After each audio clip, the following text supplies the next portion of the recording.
Hello, আসসালামু আলাইকুম। সকালবেলা ঘুম থেকে উঠে জানালা খুলে দেখি বাইরের ওয়েদারটা অনেক সুন্দর, তাই চলে গেলাম ছাদে। ছাদে গিয়ে দেখি এত ভালো লাগছে, মেঘলা আকাশ, মৃদু বাতাস, সব মিলে ওয়েদারটা অসাধারণ, অনেক ভালো লাগছিল।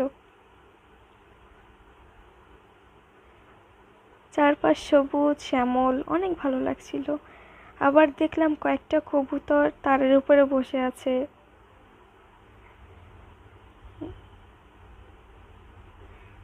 এর আগের দিন রাতে বৃষ্টি হয়েছিল, যার কারণে ছাদে পানি জমে গিয়েছে। আমি সেই পানি জমাতে হাঁটছিলাম। পানি জমে থাকলে তার উপরে হাঁটতে কিন্তু অনেক ভালো লাগে। এই যে এটা হচ্ছে একটা সজনে গাছ, আর আমাদের ছাদের পাশে রয়েছে একটা মেহগনি গাছ। মেহগনি গাছে কয়েকটা মেহগনি ফলও হয়েছে। চারপাশ সবুজ আর সবুজ, অনেক গাছপালা। ছাদে উঠলেই দেখা যায়, এই জন্য ছাদে উঠতে অনেক ভালো লাগে। আমাদের ছাদে একটা লেবু গাছ রয়েছে।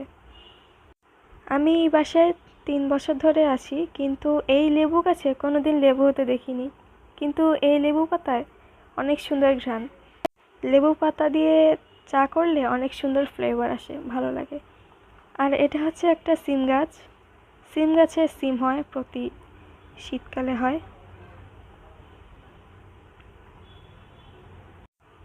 তো আজকের ভিডিও এই পর্যন্ত। ভালো থাকবেন। আল্লাহ হাফেজ। আসসালামু আলাইকুম।